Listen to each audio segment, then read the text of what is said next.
राधे राधे दोस्तों, पूजा भक्ति चैनल में आप सभी लोगों का स्वागत है। राधा रानी आप सभी की मनोकामनाएं पूरी करे।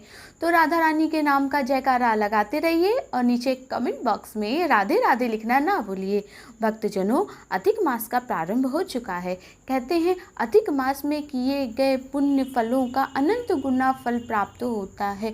इसीलिए व्यक्ति को अधिक मास में धार्मिक कार्य जैसे कि कथा का श्रवण, जैसे कि श्लोकों का पाठ, जैसे कि गायत्री मंत्र या ओम नमो भगवते वासुदेवाय मंत्र का जप करके भगवान की कृपा प्राप्त करनी चाहिए और अपने पुण्यों में वृद्धि करनी चाहिए।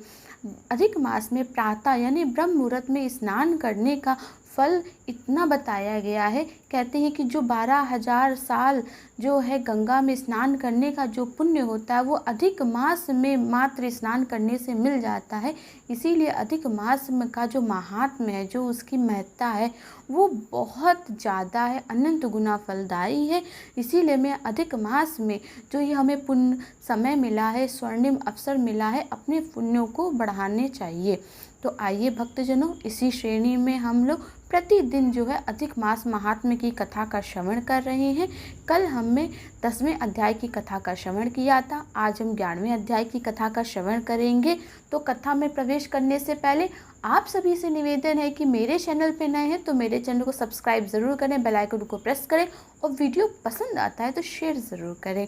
तो भक्तजनों, अब हम कथा में प्रवेश करते हैं।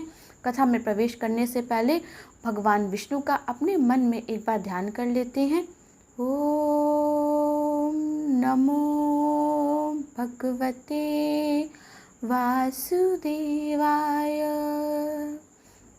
भक्तजनों, हमने पिछले अध्याय यानी 10वीं अध्याय की कथा में ये जाना कि जो दुर्वासा ऋषि होते हैं वो ब्राह्मण पुत्री यानी कि द्रौपदी के पुनर्जन्म की कहानी है, उसको पुरुषोत्तम महात्म्य का वर्णन बताते हैं। पर द्रौपदी जो होती पुरुषोत्तम महात्म्य को ना समझ पाती हैं और वो कहती हैं कि बैसाख में बहुत ज़्यादा महात्म्य है, कार्तिक का बहुत ज़्यादा महात्म्य है, आप कैसे मलमास में के महात्म्य का इतना ज़्यादा वर्णन कर रहे हैं। तो दुर्वासा ऋषि क्रोधित नहीं होते हैं, बल्कि वो ये सोचते हैं कि मेरे ही किसी मित्र की कन्या है, मैं इस पर क्रोध क्यों करूँ, इसके तो पिता भी नहीं हैं।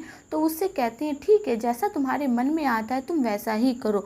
तो द्रौपदी जो है वो भगवान शंकर की भक्ति में लीन हो जाती हैं। अब हम 11वें अध्याय में जानेंगे कि द्रौपदी भगवान शंकर को प्रसन्न करके किस प्रकार से वर प्राप्त करती हैं, कौन सा वरदान उन्हें मिलता है। तो अब हम 11वें अध्याय की कथा में प्रवेश करते हैं। नारद जी कहने लगे, हे मुनि, सब मुनियों से भी महाकठिन ऐसा कौन सा तप जो उस कुमारी ने किया, सो हमसे कहिए। श्री नारायण कहने लगे, वे बाला सनातन शिव का अत्यंत उग्र तप करने लगी, जिनके सर्पों के आभूषण नंदी भृंगी से शोभित 24 तत्वों और 3 गुणों से स्तुति किए गए और महा 8 सिद्धियों और प्रकृति जटा मुकुट से शोभित भाल में अर्धचंद्र ऐसा शिव को उद्देश्य करके वह बाला ग्रीष्म ऋतु के सूर्य में पंचाग्नि में स्थित होकर दुष्कर तप करने लगी। हेमंत तथा शिशिर ऋतु में ठंडे जल में स्थित मुख जल के ऊपर कमल शोभायमान होता है। उसका ऐसा तप उग्र देखकर इंद्र महर्षि चिंता को प्राप्त हो गए। हे अर्जुन, सब देवताओं को और महर्षियों को सराहने योग्य ऐसे उग्र तप में प्रवृत्त हुई ऋषि की कन्या को 9,000 वर्ष व्यतीत हो गए।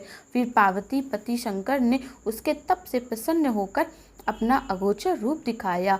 उस रूप को देख करके वह कन्या झटपट खड़ी हो गई, मानो उसके देह में प्राण आ गए हों। तब से उसका शरीर जो दुर्बल हो गया था मानो हष्टपुष्ट हो गया हो।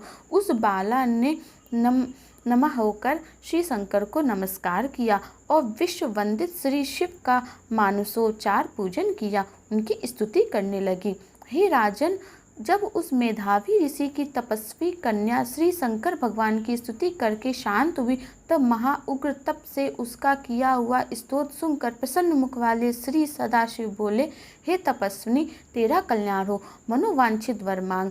महा आनंद में मग्न कुमारी ऐसा सुनकर प्रसन्न हुई। शिव जी से यह वचन बोली, हे दीनानाथ, यदि आप मुझ पे प्रसन्न हो तो मुझको पति दीजिए। ऐसा ही वह 5 बार कहकर शांत हो गई। तब शिवजी मुनि कन्या को कहने लगे कि हे बाला, तूने जो अपने मुख से कहा है वैसा ही होगा। तूने 5 बार पति मांगा, सो तू हे सुंदरी तेरे 5 पति होंगे। श्री कृष्ण कहने लगे। श्री शिव के ऐसे अनीत प्रिय वचन सुनकर बोली कि हे सदाशिव, एक स्त्री के एक ही पति हो सकता है, कहीं भी स्त्री 5 पति के साथ मैंने तो ना देखी और ना सुनी है। एक पुरुष के 5 स्त्री हो तो एक पुरुष के तो 5 स्त्री हो सकती है, परंतु 5 पतियों की एक स्त्री कैसे हो सकती है? आपको ऐसा कहना योग्य नहीं लगता। हे प्रभु, ऐसा वरदान देने से आपको लज्जा नहीं आती? उस कन्या के ऐसे वचन सुनकर श्री शिव कहने लगे कि इस जन्म में नहीं, अगले जन्म में होंगे। वहाँ तू तपोबल से योनि से उत्पन्न नहीं होगी, वहाँ अग्नि से उत्पन्न हो, सुख को प्राप्त होकर परम पद को प्राप्त होगी। दुर्वासा मेरा ही स्वरूप है, तूने उनका तिरस्कार किया है। यदि दुर्वासा को पायमान हो गए तो तीनों लोगों को जला देते। तूने अत्यंत ब्रह्म तेज का तिरस्कार किया है। तूने भगवान के प्रिय पुरुषोत्तम मास का व्रत नहीं किया, जिसको श्री कृष्ण भगवान ने सब ऐश्वर्य सौंप दिए। हे बालिके, मैं ब्रह्मादि देवता और नारद आदि तपस्वी जिन भगवान की आज्ञा नहीं टाल सकते हैं, तूने उनको नहीं पूजा, अनादर किया, इसीलिए तेरे 5 पति होंगे। हे बाले, जो पुरुषोत्तम मास की निंदा करता है वह घोर नरक को जाता है। इसके विपरीत कभी भलाई नहीं हो सकती है। जो पुरुषोत्तम के भक्त हैं वह पुत्र पौत्र और धन से युक्त होते हैं, इस लोक तथा परलोक की सिद्धि को प्राप्त करते हैं। हम सब देवता भी पुरुषोत्तम की सेवा करते हैं। इस प्रकार कहकर श्री नीलकंठ महादेव तत्काल अंतर ध्यान हो गए।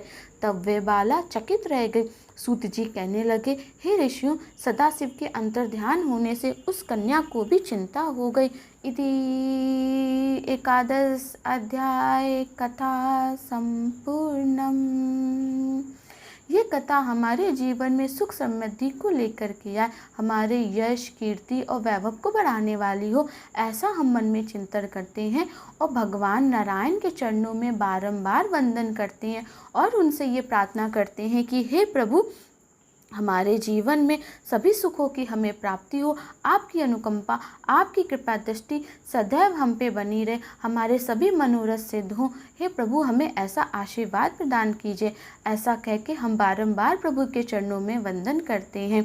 भक्तजनों, ये कथा हमारे जीवन में सभी सुख और समृद्धि को लेकर के आए, ऐसा हम बारंबार मन में चिंतन करते हैं। कल हम 12वें अध्याय की कथा का श्रवण करेंगे। तब तक आप लोग राधा रानी के नाम का जयकारा लगाते रहिए और नीचे कमेंट बॉक्स में राधे राधे लिखना ना भूलिए। राधे राधे दोस्तों।